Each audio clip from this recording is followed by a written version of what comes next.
నమస్కారం, డిటివి న్యూస్కి స్వాగతం. హెడ్లైన్ చూద్దాం.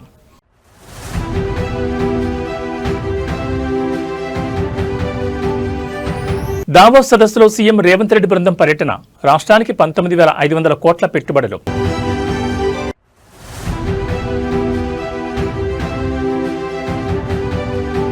కూటమి ప్రభుత్వంపై వైసీపీ అధినేత వైఎస్ జగన్ ఫైర్. భూముల రీసర్వేపై చంద్రబాబు క్రెడిట్ చోరీ చేస్తున్నారని ఆరోపణ.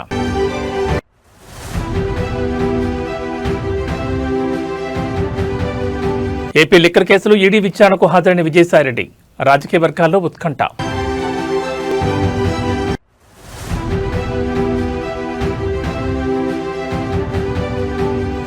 గ్రూప్ 1 మెయిన్స్ కేసు తీర్పును వాయిదా వేసిన హైకోర్టు. తీర్పు కాపీ సిద్ధం కానందున వాయిదా వేసిన ధర్మాసనం.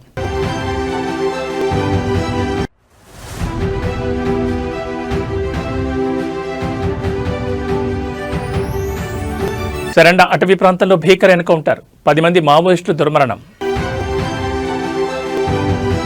ఇక డీటెయిల్స్ చూస్తే స్విట్జర్లాండ్లోని దావోస్లో జరుగుతున్న వరల్డ్ ఎకనామిక్ ఫోరం 2026 సదస్సులో పెట్టుబడుల లక్ష్యంగా సీఎం రేవంత్ రెడ్డి బృందం పర్యటన కొనసాగుతోంది. బుధవారం సీఎం రేవంత్ మంత్రుల బృందం అంతర్జాతీయ కంపెనీలతో చర్చలు జరిపి సుమారు 19,500 కోట్ల పెట్టుబడులకు ఒప్పందాలు చేసుకున్నాయి. రష్మి గ్రూప్తో 12,500 కోట్ల పెట్టుబడులకు ఒప్పందం కుదరగా దీని ద్వారా స్టీల్ తదితర పరిశ్రమల్లో దాదాపు 12,000 ఉద్యోగ అవకాశాలు కలగనున్నాయి. అలాగే అమెరికాకు చెందిన సర్గట్ కంపెనీతో 1000 కోట్ల పెట్టుబడితో ఏవియేషన్ ఎంఆర్ఓ కేంద్రం ఏర్పాటు చేసేందుకు ఒప్పందం జరిగింది. స్లోవాకియా ఇండియా జాయింట్ వెంచర్ అయిన సోలార్ ప్రొడక్ట్స్ సంస్థతో 6,000 కోట్ల క్లీన్ ఎనర్జీ ప్రాజెక్ట్ ఈఓఏ చేసుకుంది. దావోస్ సదస్సులో సీఎం రేవంత్ రెడ్డి తెలంగాణ రైజింగ్ 2047 విజన్ను వివరించారు. రాష్ట్రాన్ని భవిష్యత్తులో పెద్ద ఆర్థిక శక్తిగా మార్చాలనే లక్ష్యంతో IT, AI, life sciences, green energy తయారీ రంగాల్లో పెట్టుబడులు ఆహ్వానిస్తున్నట్లు పేర్కొన్నారు.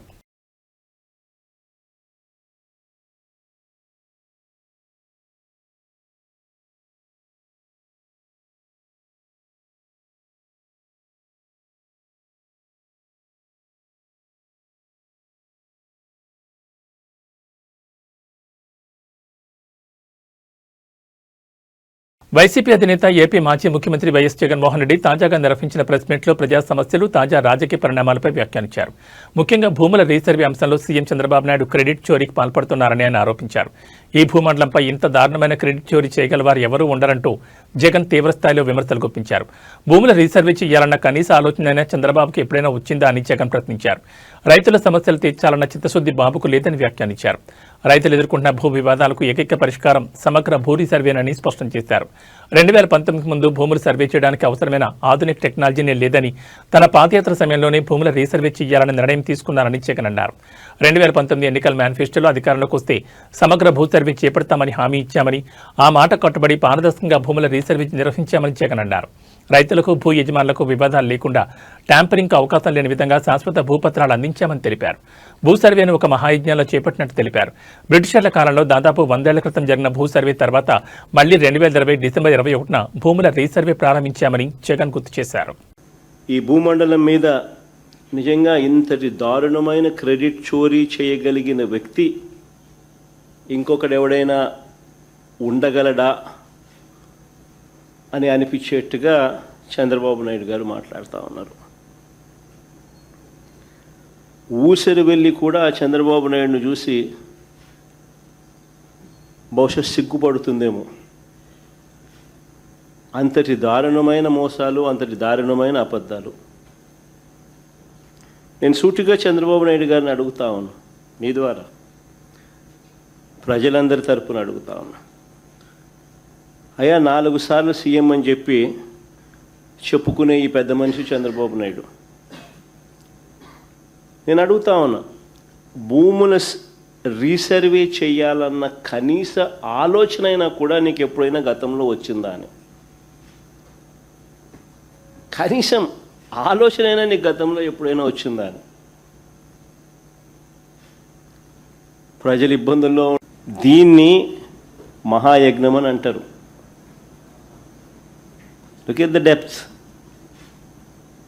చేయాలనుకున్నది ఏ స్థాయిలోకి వెళ్ళి చేశాము అన్నదానికి this is the depth. Chandrababu Naidu గారు 8 పదులు వయసున్నా కూడా, 80 ఏళ్ళ వయసు, 8 పదులు వయసున్నా కూడా నువ్వు ఎప్పుడైనా ఇలాంటివి విన్నావా, చూసావా, చేసావా అని అడుగుతా ఉన్నా చంద్రబాబును. 20 డిసెంబర్ 21వ తారీఖున 100 సంవత్సరాల క్రిందట 1923లో బ్రిటిష్ ప్రభుత్వం తర్వాత, అప్పుడెప్పుడో బ్రిటిష్ వాళ్ళు సమగ్ర సర్వే చేశారు 1923లో. దాని తర్వాత ఎప్పుడు కూడా ఎక్కడా కూడా సమగ్ర రీసర్వే అన్నది ఎప్పుడు కూడా ఆలోచన కూడా చేయడానికి కూడా ఎవరు సాహసించరు.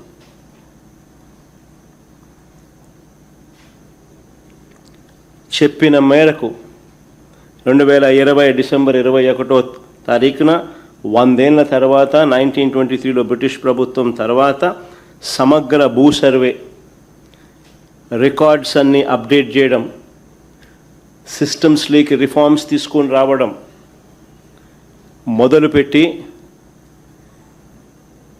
ఒక గొప్ప అడుగుబడింది ఆ రోజు. నిజంగా ఇది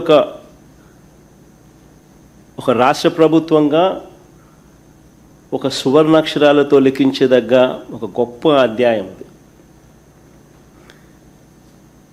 రీసర్వేతో, సమగ్ర రీసర్వేతో కూడిన ఈ సంస్కరణలు మేము చేసినది నిజంగా ఒక మహాయజ్ఞం లాంటిది. చెప్తా ఎందుకు అంత యజ్ఞం అనే పదం ఎందుకు వాడుతూ ఉన్నాను అని అంటే, ఒకసారి ఆ లోతు లేకపోతే మీతో పాటి ప్రజలందరికీ కూడా అర్థమవుతుంది అసలు ఎంత లోతుగా పోయాము అని. ఏపీ లిక్కర్ స్కామ్ కేసుకు సంబంధించిన కేసులో మాజీ ఎంపీ విజయసాయిరెడ్డి హైదరాబాద్లో ఎన్ఫోర్స్మెంట్ డైరెక్టరేట్ ఈడీ ఎదుట హాజరయ్యారు. 3 అధికారులతో కూడిన ఈడీ బృందం 3,500 కోట్ల లిక్కర్ కుంభకోణంలో జరిగిన అవకతవకలపై మాజీ ఎంపీని ప్రశ్నిస్తున్నట్టు తెలుస్తోంది. అక్రమంగా వచ్చిన నగదును విదేశాలకు తరలించడం, హవాలా, షెల్ కంపెనీలపై ఈడీ ఆరా తీస్తోంది. డిజిటల్ పేమెంట్స్ కాకుండా నగదు రూపంగా ఎందుకు వసూలు చేశారని ఈడీ ప్రశ్నించినట్లు సమాచారం. మద్యం పాలసీ రూపకల్పనపై 3 సార్లు తన సమక్షంలోనే సిట్టింగ్లు జరిగాయని, కానీ ఈ పాలసీతో తనకు సంబంధం లేదని విజయసాయిరెడ్డి వాంగ్మూలం ఇచ్చినట్టు తెలుస్తోంది. విధాన నిర్ణయాల నుంచి రహస్య ఆర్థిక లావాదేవీలపై ఈడీ ఆయనపై ప్రశ్నల వర్షం కురిపిస్తున్నట్టు సమాచారం. ఈ కేసుకు సంబంధించి ఏపీ సిట్ అధికారులు దర్యాప్తు చేసిన ఎఫ్ఐఆర్ను ఆధారంగా చేసుకుని ఈడీ ఈసీఐఆర్ నమోదు చేసింది. ఈ స్కామ్లో భారీగా ఆర్థిక లావాదేవీలు జరిగాయని, షెల్ కంపెనీలకు అక్రమంగా నగదు తరలించారని, హైదరాబాద్ కేంద్రంగా మద్యం రూపకల్పన, భారీ స్థాయిలో అవినీతి జరిగిందని సిట్ గుర్తించింది. అయితే ఇందులో మనీ లాండరింగ్ కోణం ఉందని ఈడీ భావించింది. అందులో భాగంగానే విజయసాయిరెడ్డికి నోటీసులు పంపిన ఈడీ వ్యక్తిగతంగా నేడు విచారణకు రావాల్సిందిగా పేర్కొంది. ఏపీ లిక్కర్ స్కామ్ దేశంలోనే అతిపెద్ద కుంభకోణంగా పలువురు భావిస్తుండగా దాదాపు 3,500 కోట్ల వరకు స్కామ్ జరిగినట్లు ఏపీ సిట్ ఆధారాలతో సహా బయటపెట్టిన విషయం తెలిసిందే. ఇందులో ముడుపులు, మద్యం పాలసీ రూపకల్పనలో అవకతవకలు, అవినీతి జరిగిందని సిట్ గుర్తించింది. ముడుపుల ద్వారా వచ్చిన నగదును షెల్ కంపెనీలకు అక్రమంగా బదిలీ చేశారని, విదేశీ అకౌంట్లకు జమ అయిందనే అభియోగాలు, ఆరోపణల నేపథ్యంలో దీనిపై ఈడీ అధికారులు పూర్తి స్థాయిలో విజయసాయి నుంచి స్టేట్మెంట్ను రికార్డ్ చేయనున్నారు.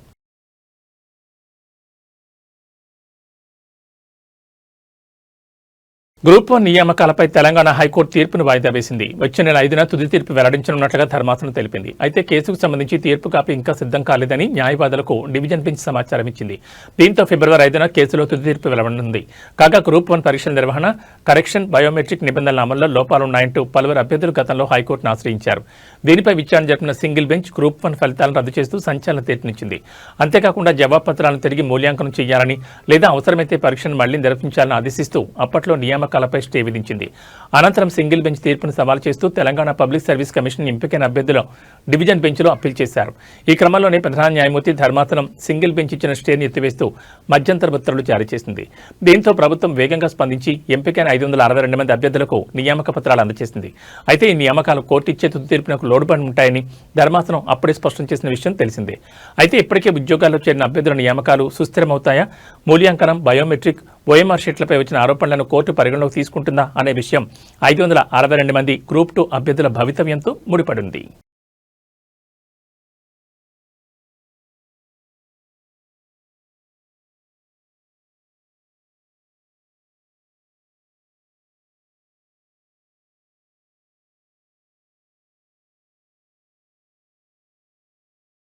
సింగరేణి కాంగ్రెస్ కంపెనీ లిమిటెడ్లో కోల్ మైన్స్ టెండర్ల విషయంలో గత కొద్ది రోజులుగా తీవ్ర విమర్శలు వస్తున్నాయి. అలాగే నైని బొగ్గు గని తవ్వకాల టెండర్లలో అవకతవకలు జరిగాయంటూ అవినీతి ఆరోపణలు వచ్చాయి. ఈ ఆరోపణలపై స్పందించిన deputy CM Bhatti Vikramarka serious అయ్యారు. ఇంధన శాఖ మంత్రిగా మల్లు భట్టి విక్రమార్క ఆదేశాల మేరకు సింగరేణి యాజమాన్యం నైని కోల్ మైన్స్ టెండర్లు రద్దు చేస్తూ నిర్ణయం తీసుకుంది. నిజానికి ఈ రోజు సాయంత్రం 5 గంటలకు బిడ్లు ప్రారంభం కావాల్సిండగా చివరి నిమిషంలో ప్రభుత్వం వెనక్కి తగ్గింది. తీవ్ర అవినీతి ఆరోపణలు రావడంతో ఈ టెండర్ల విషయంలో కేంద్ర బొగ్గు గనుల శాఖ తీవ్ర అభ్యంతరాలు వ్యక్తం చేసింది. టెండర్ నిబంధనలను రూపొందించేటప్పుడు సింగరేణి పాలక మండలిలో ఎందుకు చర్చించలేదని కేంద్ర బొగ్గు గనుల శాఖ సంయుక్త కార్యదర్శి సంజయ్ కుమార్ ప్రశ్నించారు. చర్చ జరిగి ఉంటే అవినీతి ఆరోపణలు వచ్చేవి కావు కదా అని ఆయన నిలదీశారు. అంతేకాకుండా టెండర్లు వేయాలనుకున్న కంపెనీలకు క్షేత్రస్థాయి సందర్శన, ధృవీకరణ పత్రాలు ఇవ్వకపోవడంపై కూడా కేంద్రం సీరియస్ అయింది. సింగరేణి కాంగ్రెస్ కంపెనీ లిమిటెడ్లో కోల్ మైన్స్లో నైని టెండర్ల విషయంలో వివాదాలు తలెత్తడం ఇది రెండోసారి. గతంలో 2016లో కూడా ఇలాంటి ఆరోపణల వల్లే టెండర్లు రద్దయ్యాయి. పాలనాపరమైన కారణాల వల్ల టెండర్లను రద్దు చేస్తున్నారు. నిబంధనలపై మరోసారి పాలక మండలిలో కూలంకుషంగా చర్చించి పారదర్శకంగా కొత్త టెండర్లు పిలుస్తామని సింగరేణి అధికారులు స్పష్టం చేశారు. ఈ రద్దుతో వేల కోట్ల రూపాయల విలువైన ప్రాజెక్ట్ భవితవ్యం మళ్లీ సందిగ్ధంలో పడింది. దేశంలో రాష్ట్ర ప్రభుత్వాలకు వ్యతిరేకంగా గవర్నర్లు వాకౌట్ అస్త్రాన్ని ఉపయోగిస్తున్నారు. మొన్నటికి మొన్న తమిళనాడు గవర్నర్ రవి అసెంబ్లీ నుంచి వాకౌట్ చేశారు. అనంతరం కేరళలో కూడా గవర్నర్ రాజేంద్ర విశ్వనాథ్ అర్లేకర్ కూడా ప్రసంగంలోని కొన్ని భాగాలను విస్మరించారని, తాను సూచించిన మార్పులు ముసాయిదాలు చేర్చలేదంటూ సభ నుంచి వాకౌట్ చేసి వెళ్లిపోయారు. ఇప్పుడు ఇదే కోవలో కర్ణాటక గవర్నర్ థావర్ చంద్ గెహ్లట్ కూడా చేరారు. ఈ 3 రాష్ట్రాల్లోనూ బీజేపీ వ్యతిరేక ప్రభుత్వాలే ఉన్నాయి. తమిళనాడులో స్టాలిన్ ప్రభుత్వం, కర్ణాటకలో సిద్దరామయ్య ప్రభుత్వం, కేరళలో పినరయి విజయన్ ప్రభుత్వాలున్నాయి. కేవలం దక్షిణ భారత రాష్ట్రాల్లోని ఇలా పరిస్థితులు కనిపిస్తున్నాయి. తాజాగా కర్ణాటక అసెంబ్లీలో థావర్ చంద్ గెహ్లట్ బడ్జెట్ ప్రసంగం చేస్తూ కొన్ని భాగాలను చదివేందుకు నిరాకరించారు. అంతలోనే అసెంబ్లీ నుంచి వాకౌట్ చేసి వెళ్లిపోయారు. ఉపాధి హామీ బిల్లుకు సంబంధించిన సూచనలపై అభ్యంతరం వ్యక్తం చేస్తూ వాకౌట్ చేసి వెళ్లిపోయారు. దీంతో సిద్దరామయ్య సర్కార్, రాజ్భవన్ మధ్య ఘర్షణ వాతావరణంగా మారింది.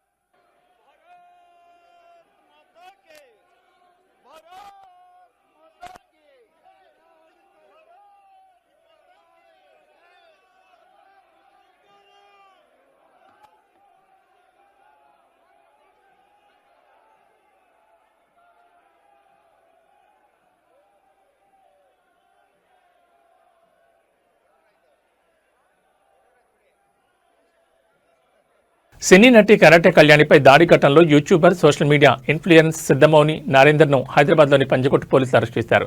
లక్కీ డ్రా పేరుతో మోసాలకు పాల్పడుతున్న అతన్ని రెడ్ హ్యాండెడ్గా పట్టుకునే క్రమంలో ఈ దాడి జరిగింది. అనంతరం నిందితుని కోర్టులో హాజరుపరచగా న్యాయస్థానం రిమాండ్ విధించింది. టీటీడీ పేరుతో నరేందర్ లక్కీ డ్రా నిర్వహిస్తూ మోసాలకు పాల్పడుతున్నాడని కరాటే కళ్యాణి గతంలోనే పంజగుట్ట పోలీసులకు ఫిర్యాదు చేశారు. 399కే ఫార్చునర్ కారు, ఐఫోన్ వంటి బహుమతులు ఇస్తామని నమ్మిస్తూ అమాయకుల నుంచి డబ్బులు వసూలు చేస్తున్నారని ఆమె ఆరోపించారు. ఈ నేపథ్యంలో ఆదిబట్ల సమీపంలోని బండర్లా వద్ద నరేందర్ లక్కీ డ్రా ప్రచారం చేస్తుండగా కరాటే కళ్యాణి పోలీసులతో కలిసి అక్కడికి వెళ్లారు. అతను రెడ్ హ్యాండెడ్గా పట్టుకునే సమయంలో నరేందర్, అతని అనుచరులు సుమారు 10 మంది తనపై దాడికి యత్నించారని, చున్నీ లాగి అసభ్యంగా ప్రవర్తించారని కళ్యాణి పోలీసులకు ఫిర్యాదు చేశారు. ఆమె ఫిర్యాదు మేరకు పోలీసులు నరేందర్పై భారతీయ న్యాయ సంహిత సెక్షన్ 74, 75, 79, 115(2), 132, 351(2), 352 కింద కేసు నమోదు చేశారు. విచారణలో నరేందర్పై గతంలో మీర్పేట్ పోలీస్ స్టేషన్ పరిధిలో చైన్ స్నాచింగ్ కేసు కూడా నమోదైనట్లు పోలీసులు గుర్తించారు. ప్రస్తుతం నిందితుని రిమాండ్ తరలించిన పోలీసులు మోసాలు, దాడి ఘటనలపై లోతుగా దర్యాప్తు చేస్తున్నారు.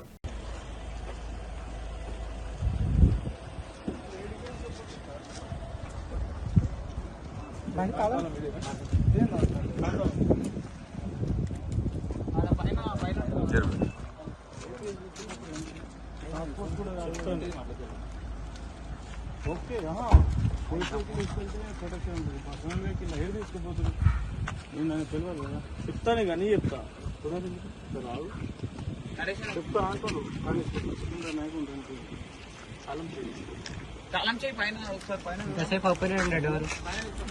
మేడ్చల్ జిల్లా సామీర్పేటలో హైడ్రా కూల్చివేతలు చేపట్టింది. ఫ్రెండ్స్ కాలనీలో గత 30 ఏళ్లుగా 20 ఫీట్ల రోడ్డు కబ్జా చేసి ప్రహారీ గోడ నిర్మాణం చేపట్టారని కాలనీ వాసుల ఫిర్యాదు మేరకు హైడ్రా కూల్చివేతలకు దిగింది. ప్రహారీ గోడ కూల్చివేసి రోడ్డు డైరెక్షన్ ఇవ్వడంతో కాలనీ వాసులు హర్షం వ్యక్తం చేస్తున్నారు. ఎలాంటి అవాంఛనీయ సంఘటనలు జరగకుండా పోలీసులు బందోబస్తు ఏర్పాటు చేశారు. नहीं उधर जाके निकालो मीडिया वाला है ठीक है उधर जाके निकालो तो एक के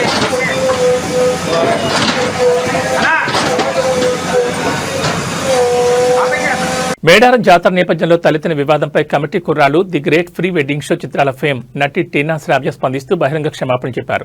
ఇటీవల మేడారం సమ్మక్క సారలమ్మను దర్శించుకున్నామే తన పెంపుడుకు ఒక బరువుకు సమానంగా బెల్లాన్ని తూకం వేసి మొక్కు చెల్లించుకున్నారు. దీనికి సంబంధించిన వీడియోను సోషల్ మీడియాలో షేర్ చేయడంతో వివాదం చెలరేగింది. గిరిజన ఆచారాల ప్రకారం కుక్కను తక్కెట్లో పెట్టి మొక్కు చెల్లించడం దేవతలను అవమానించడమేనని, భక్తుల మనోభావాలు దెబ్బతీయడమేనని నెటిజన్లు తీవ్ర ఆగ్రహం వ్యక్తం చేయడంతో ఈ అంశం చర్చనీయాంశంగా మారింది. ఈ వివాదంపై వివరణిస్తూ టీనా శ్రావ్య ఒక వీడియో సందేశాన్ని విడుదల చేసింది. తన పెంపుడు కుక్కకు 12 ఏళ్ల వయసుందని, ఇటీవల దానికి పెద్ద ట్యూమర్ సర్జరీ జరిగి ప్రాణాపాయం నుంచి కోలుకోవాలని తాను అమ్మవార్లకు మొక్కుకున్నానని ఆమె తెలిపారు. ఆ భక్తితోనే తాను ఈ పని చేశానని, ఎవరిని కించపరచాలనే ఉద్దేశం తనకు లేదని వివరించారు. మేడారం సాంప్రదాయాల ప్రకారం ఇది తప్పని తనకు తర్వాతే తెలిసిందని, తన వల్ల ఎవరి మనోభావాలైనా దెబ్బతనుంటే మనస్ఫూర్తిగా క్షమించాలని ఆమె కోరారు. భవిష్యత్తులో ఇలాంటి పొరపాట్లు జరగనివ్వనని, మన సంప్రదాయాలను ఎప్పుడు గౌరవిస్తానని ఆమె హామీ ఇవ్వడంతో ఈ వివాదానికి తెరపడింది. అందరికీ నమస్కారం. నేను ఈ వీడియో క్లారిటీ ఇవ్వడానికి అండ్ క్షమాపణ తెలపడానికి చేస్తున్నాను. నేను పోస్ట్ చేసిన వీడియో వైరల్ అయ్యాక తెలిసింది అది కరెక్ట్ కాదు అని. యాక్చువల్లీ మా డాక్టర్ 12 years అండి, దానికి ట్యూమర్ సర్జరీ అయింది. అది రికవరీ అవ్వాలని నేను నా అమ్మని మొక్కుకున్నాను. సో అది రికవరీ అయింది, నడుస్తుంది. సో ఆ మొక్కు చెల్లించాలని మా డాగ్ని బంగారం తూకం వేయడం జరిగింది. సో అది నేను ప్రేమతో భక్తితో మాత్రమే చేశాను. నేను ఏం ఉద్దేశించి ఎవరిని కించపరచాలని చేయలేదు. మన మేడారం జాతర సాంప్రదాయం ప్రకారం, గిరిజనుల ఆచారాల ప్రకారం అది తప్పు అని నేను ఇప్పుడే తెలుసుకున్నాను. సో నేను చేసిన ఈ పొరపాటు వల్ల ఎవరైనా హర్ట్ అయి ఉంటే సారీ. అండ్ ఇలాంటి పొరపాట్లు మళ్ళీ జరగవు, అలాంటి తప్పు మళ్ళీ చేయను. నేను మన సాంప్రదాయాన్ని ఎప్పుడు గౌరవిస్తూనే ఉంటాను. ఈ విషయాన్ని ఇక్కడితో ముగించాలని మిమ్మల్ని అందరినీ సిన్సియర్గా కోరుతున్నాను. జార్ఖండ్ రాష్ట్రం పశ్చిమ సింగభూమ్ జిల్లాలోని సరండ అటవీ ప్రాంతంలో ఇవాళ తెల్లవారుజాము నుంచి భద్రతా బలగాలకు మావోయిస్టులకు మధ్య భీకర ఎదురుకాల్పులు కొనసాగుతున్నాయి. ఈ ఎన్కౌంటర్లో ఇప్పటి వరకు 10 మంది మావోయిస్టులు మరణించినట్లుగా ప్రాథమికంగా తెలుస్తోంది. మృతుల్లో మావోయిస్ట్ సెంట్రల్ కమిటీ మెంబర్ నాయకుడు మిస్సిర్ బెస్రాతో పాటు మరికొందరు కీలక సభ్యులు ఉన్నట్లుగా సమాచారం. పశ్చిమ సింగభూమ్ జిల్లాలోని కిరిబురు, చోటానాగర పోలీస్ స్టేషన్ల పరిధిలోని సరండ అటవీ ప్రాంతంలో మావోయిస్టులు సంచరిస్తున్నారని పక్కా సమాచారంతో భద్రతా బలగాలు సెర్చ్ ఆపరేషన్ చేపట్టాయి. జార్ఖండ్ పోలీసులు, సిఆర్పీఎఫ్, కోబ్రా 209 బెటాలియన్ దళాలు సంయుక్తంగా కోమింగ్ నిర్వహిస్తుండగా పొంచి ఉన్న మావోయిస్టులు ఒక్కసారిగా కాల్పులు జరిపారు. దీనికి దీటుగా భద్రతా బలగాలు ఎదురుదాడి చేయడంతో గంటల పాటు భీకర పోరు కొనసాగింది. ఈ కాల్పుల్లో ఇప్పటివరకు 10 మంది మావోయిస్టులు ప్రాణాలు కోల్పోయారు. ఘటనా స్థలం నుంచి భారీగా ఆయుధాలు, పేలుడు పదార్థాలు పోలీసులు స్వాధీనం చేసుకున్నారు. ప్రస్తుతం ఆ ప్రాంతంలో కాల్పులు సద్దుమణిగినప్పటికీ మరికొంతమంది మావోయిస్టులు అడవిలో నక్కి ఉండే అవకాశం ఉండడంతో భద్రతా బలగాలు కూంబింగ్ను మరింత ముమ్మరం చేస్తాయి. అదనపు దళాలను ఘటనా స్థలానికి తరలించి గాలింపు చర్యలు కొనసాగిస్తున్నారు.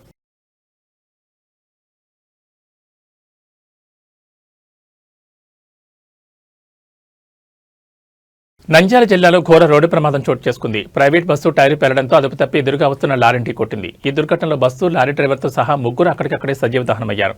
అయితే ఓ డీసీఎం డ్రైవర్ సమయస్ఫూర్తితో వ్యవహరించడంతో బస్సులోని 36 మంది ప్రయాణికులు ప్రాణాలతో బయటపడ్డారు.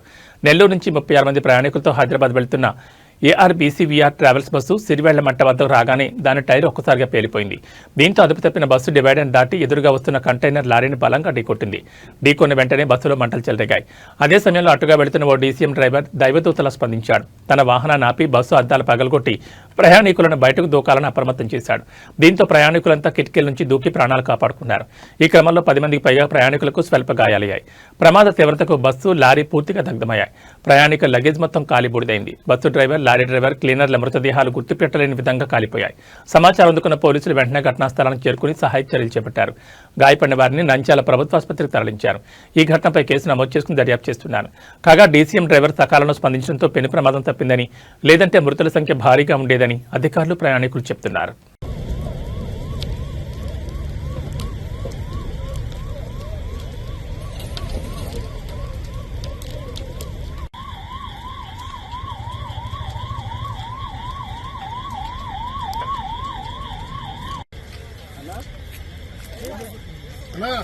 లేపు కొట్టండి అన్న అన్న అంటే నిద్రపోలేదు కదా.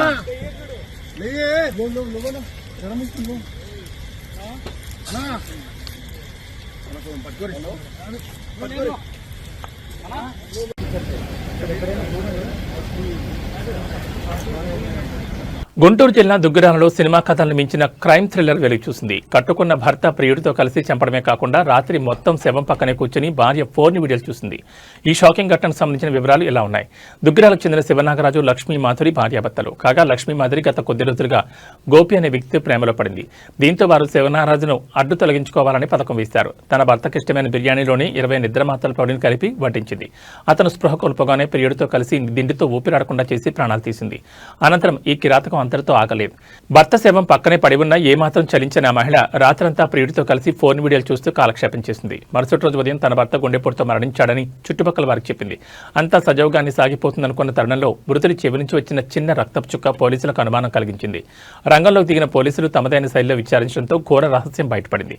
తమకు అడ్డుగా ఉన్నాడని హత్య చేసినట్లు ఒప్పుకుంది. అనంతరం పోలీసులు ఆమె ఫోన్ చెక్ చేయగా రాత్రి మొత్తం ఫోన్ వీడియోలు చూసినట్టు తేలింది.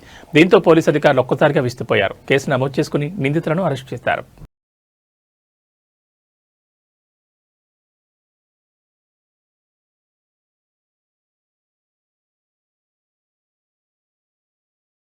ఏబీ బులెటిన్ విశేషాలు మరో బులెటిన్లో మళ్ళీ కలుసుకుందాం. నమస్కారం.